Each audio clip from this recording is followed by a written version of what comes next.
Tonight, the cards have been shuffled, and 4 true encounters are about to unfold. You won't hear answers, only the stories themselves, waiting in the shadows.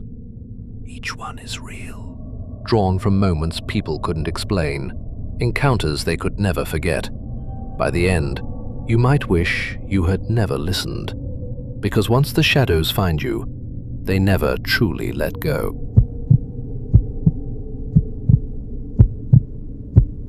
It was late at night. The highway stretched endlessly under the dim headlights. I saw her standing by the roadside, alone, silent. I slowed down, and she stepped into my car. She seemed normal at first, but something felt off. A chill ran down my spine. I kept glancing at her in the rearview mirror. Her eyes were distant. She didn't speak, didn't move much. The night air whispered through the cracked window. The faint wind brushed her hair across her face. I tried to talk. She didn't answer, just stared out into the darkness, like she was looking at something I couldn't see. The road curved ahead. Her shadow stretched long across the road. The car hummed along. The scarf by the window shifted in the wind. Every mile felt heavier. The air seemed thick, almost alive. I wondered if she had always been there, or if she had appeared from the shadows just for me. The scarf moved again. I felt a chill. Something wasn't right. The night was silent except for the tires. Even the faint sounds of the town up ahead felt distant, unreal. I finally reached a small town. I parked the car, heart racing. I turned to look at her. The seat beside me was empty. Then I noticed it. A handprint pressed against the glass. Clear, wet, real. I hadn't seen her leave. I hadn't seen her move. I drove away slowly, trying to make sense of it. Even now, whenever I travel that stretch of highway, I glance at the passenger seat. Sometimes, the handprint seems to appear again. It is one of the strangest encounters I've ever had. True, unforgettable, and I'll never know what really happened.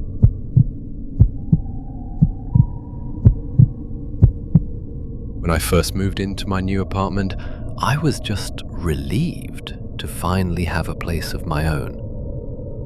The building was old, but it had character.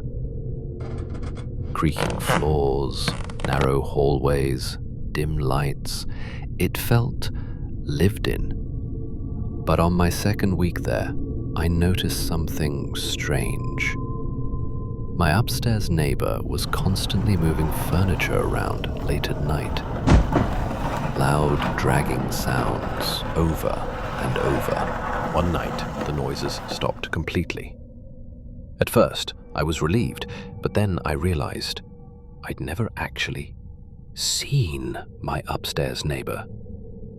Curiosity got the better of me. I went upstairs to introduce myself. When I reached the floor above, there was nothing. Just a hallway. Every door was locked. And where my apartment should have been directly below, there was no unit at all. I thought maybe I had made a mistake. But I knew I hadn't. The layout didn't make sense. The noises I'd heard came from right above me. And yet, the floor plan showed there wasn't an apartment there. That night, I barely slept. Every creak from above made me freeze. A few days later, the noises returned.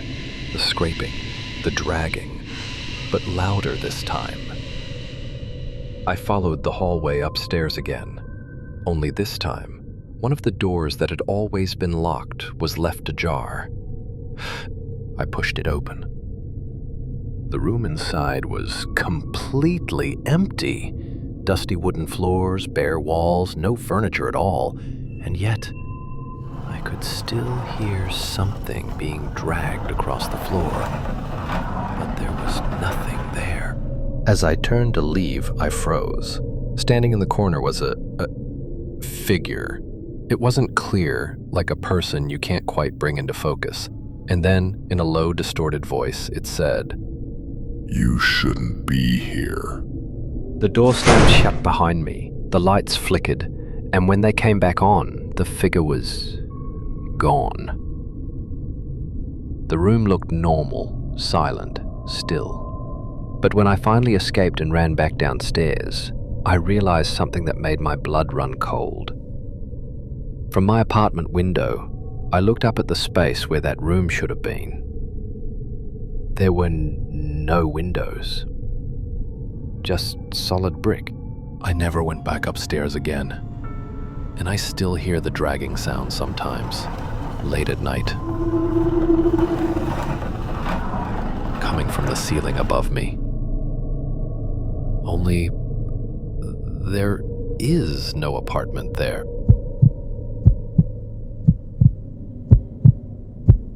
It started as a simple camping trip. The fire crackled softly, sending flickers of orange light dancing across the trees. The air was crisp, carrying the smell of pine and smoke. We sat around the fire, roasting marshmallows, laughing at small jokes, letting the quiet night settle around us. Everything felt ordinary, until one marshmallow, just one, began to brown on its own, not near the flames, not touched by anyone. We froze, eyes widening, unsure if what we were seeing was real. The marshmallow darkened slowly, evenly, as if guided by something invisible. We exchanged nervous glances. "Did you see that?"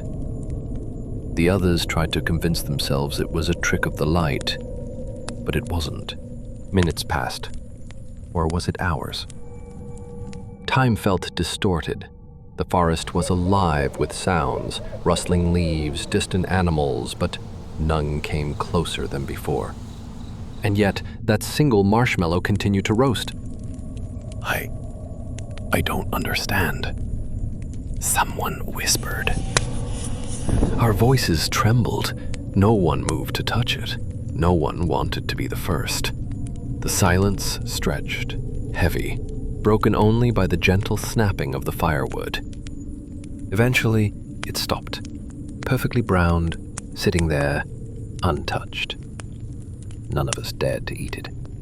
We went to sleep uneasy, the fire dying down, the marshmallow abandoned on its stick. Morning came.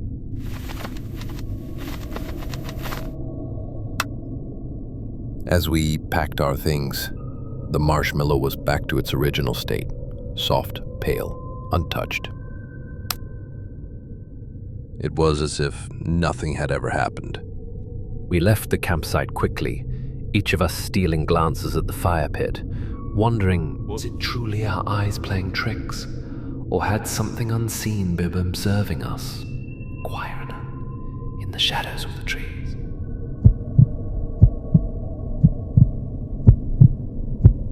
I used to take the late-night train home after my shifts. Usually, it was empty, quiet, almost peaceful. But one night, something was different. The train was going too fast, and as I looked out the window, I realized it wasn't stopping at any of the stations. At first, I thought maybe I'd missed the announcements. But after 3 stations sped by, I knew something was wrong. No other passengers were around, just me, and the steady hum of the train in the dark. I decided to check the other cars. I walked through, expecting to see at least one other rider, but every seat was empty. The fluorescent lights flickered overhead. When I reached the front, the conductor's booth was open.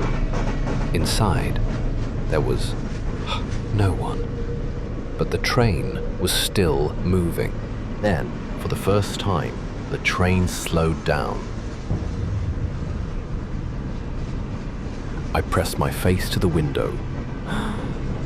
This wasn't a normal station. The platform was cracked, overgrown. The signs were rusted and unreadable. And yet, the doors open. I thought it was abandoned. Until I saw them. Figures standing perfectly still on the platform. Too many to count. And then, without speaking, without looking, they started to board. One by one, filling the empty seats, but not a single's face was clear. It was like staring at a photo that refused to focus. The doors closed again. The train picked up speed, moving into a tunnel. But instead of fluorescent light, the windows showed nothing, just pure black. That's when one of the figures turned toward me. Its features shifted like smoke, and in a voice that seemed to echo inside my head, it asked, "Why are you here?" I stumbled back, gripping the pole. My chest was tight, my thoughts racing. I tried to move to the next car, but every door I pushed led me back to the same car. The figures were all watching now, silent, waiting. Then, out of nowhere, the train screeched. I squeezed my eyes shut. When I opened them, I was back in my seat. The train had stopped, at my station. People were boarding like nothing had happened. I got off without looking back. My legs were shaking. But here's the part that still keeps me awake. The next day, I checked the schedule. That line doesn't run at night anymore.